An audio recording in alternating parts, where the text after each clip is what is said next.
Greg, does a red 9 go on a black 10? Yeah? Anyone help me there? Oh.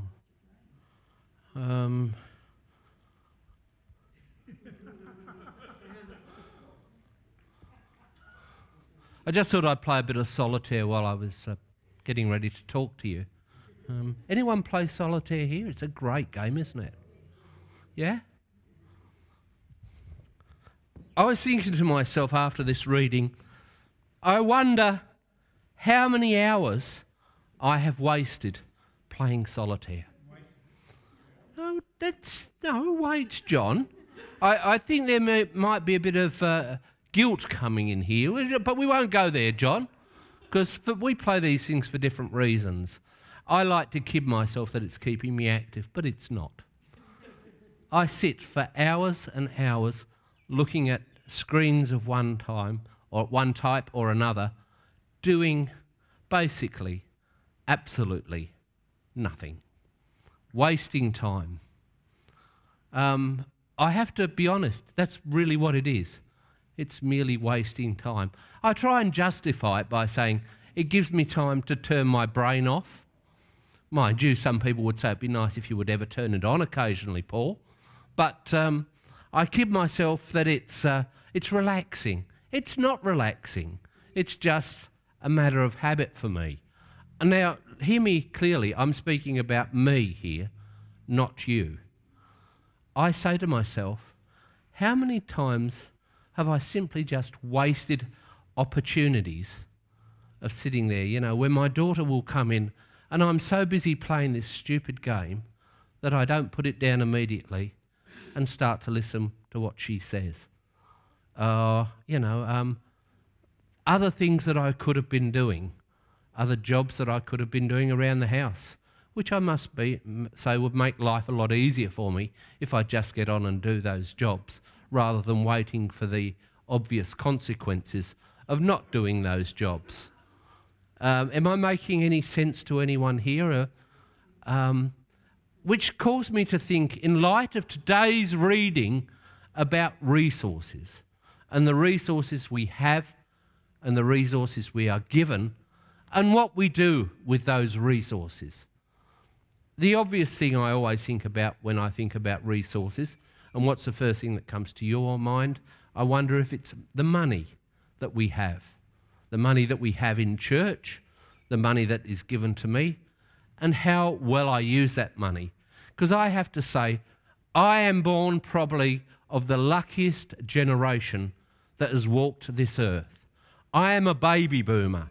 In fact, I think I'm the first generation to even be given a name.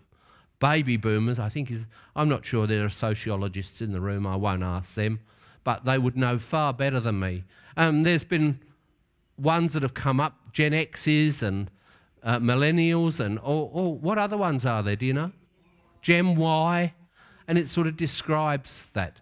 But what I do know is that I have had much more resources in terms of time, in terms of money, in terms of so many things than my parents had, or their parents, or their parents. I am so lucky I have had so much. And I have to ask myself, in light of today's reading, how well have I used the resources that have been given to me? So that's to reflect on myself, because we have this story of this steward, don't we? This person who's in charge of the what? The resources of a rich man. And it's how he does.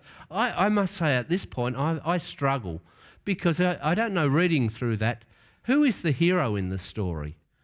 It's a dishonest steward, isn't it? One who is prepared to connive and scheme his way through things. I don't feel comfortable about that, that's the hero. But let's say that we're all flawed as people. Just for example, let's pretend that we all have a flaw or two in our lives. And how we use what we have says a lot about who we are. The hours that I have wasted doing things that are meaningless. And I'm not just talking about playing solitaire. I'm talking about things that I do with my life, the priorities that I have. It is said in one of the great philosophical films, Spider-Man. Anyone seen Spider-Man? With great gifts comes great responsibility. We who have been given so much need to be responsible with what we have been given. For many of you sitting here, coming to this country would have allowed you to live lives richer than you would have lived if you'd had stayed in the country where you came from. True? Yeah. You know, we are able to earn more, but are we richer in who we are? In using that which we have been given. This is uncomfortable stuff, but Jesus isn't here to make us feel comfortable. Jesus is here to question the very fabrics of our lives. To what do we do with what we have? I want to broaden that out and look at the church. Not our church, but the church. What have we done with the great gifts that we have been given and the great resources that we still have? Well, really starts to make me think here. Have we used these things to the best possible ability that we could? We make nice churches and often they're very comfortable. True? We've got a comfortable church. I love this sanctuary. It's a very nice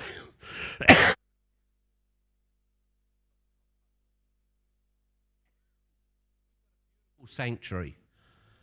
And it makes us feel comfortable. But is that what the church is for? To make us feel comfortable. We build good buildings, great buildings in fact. But do they really express the love of God for a community that we live amongst? I went in the city the other day. I had to go into the Synod Centre in Little Collins Street, but to go past St Paul's Cathedral. Beautiful cathedral, isn't it? Real landmark of Melbourne before we started putting up these monstrosities that we have around. When I came here, I think St Paul's was still the tallest building, although because on a hill, the Catholics managed to top it off. That their church was a little bit high because they built on a hill at St Paddy's. As I passed by that and still saw all the opulence of the church, guess what I saw around the courts and around the buildings around? Homeless people.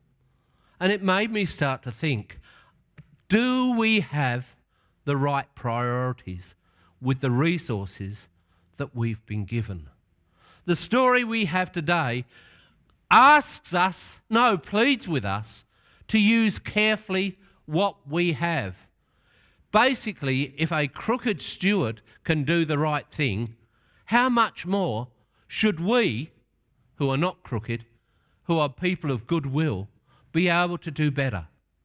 Be able to use what we have to really bring the good news of God and God walking amongst us to the people we meet.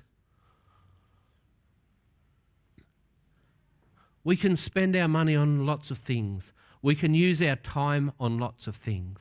But are they the important things?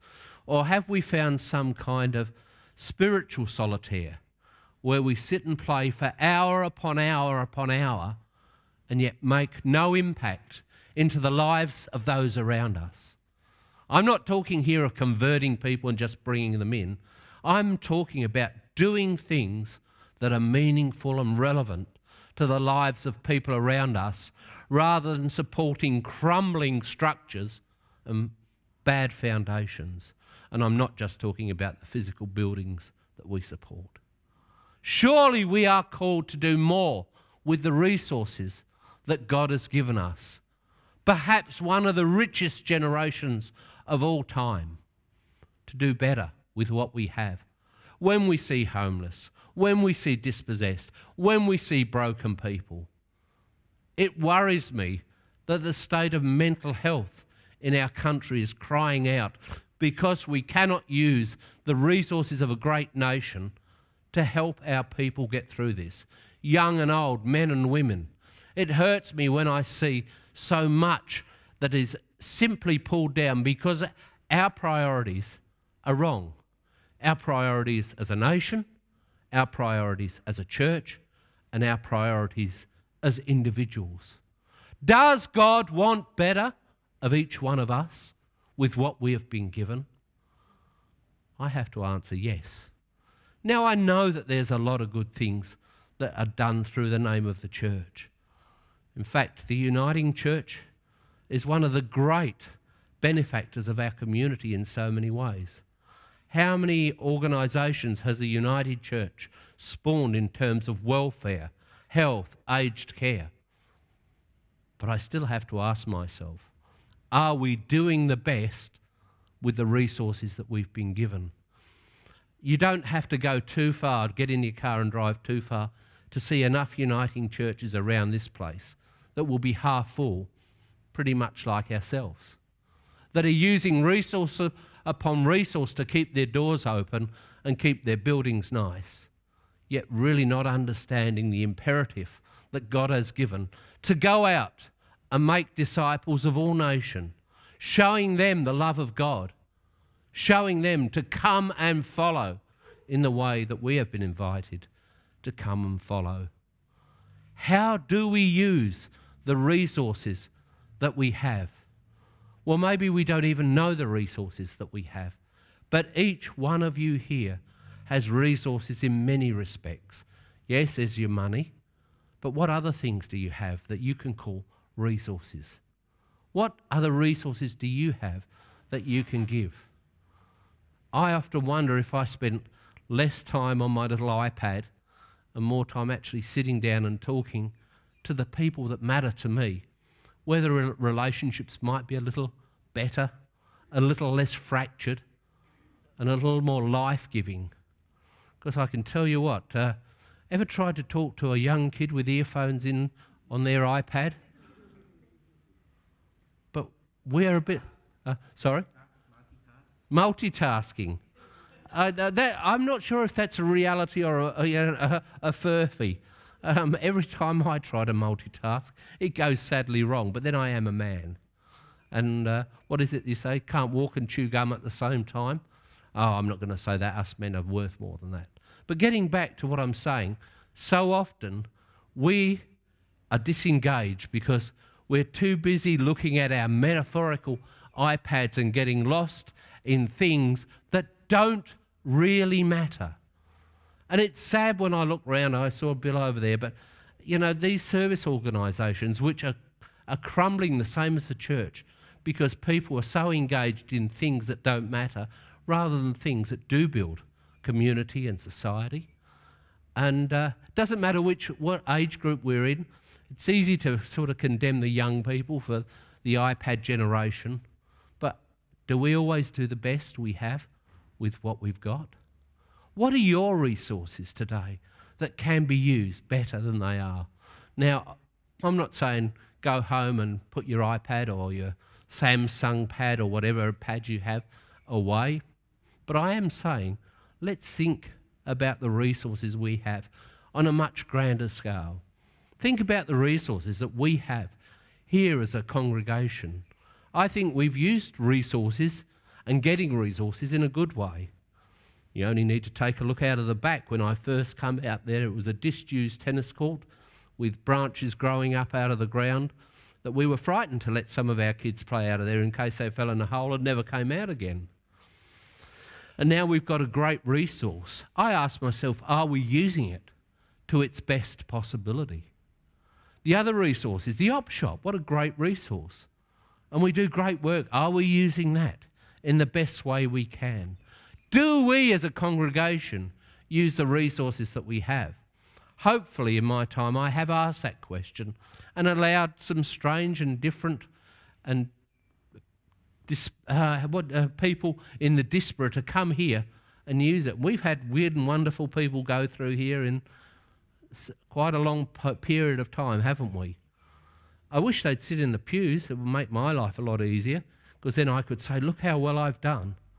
But the reality is we have tried to use that which we have. I would say to you, realise today how much we have as a congregation. We have BOMO grants that have been given to us to live beyond the resources that we actually have. We've got many ways through our op shop, through the ministries of our congregations to reach out. But are we using the resources? It is easy to get lost in the meaningless. I ask us as a congregation today to give some thought to how we may do this better. For me, maybe it's turning the iPad off for a little while, sitting down and actually engaging with some people around me when I want to shut the world out, because that's why I use the iPad in reality.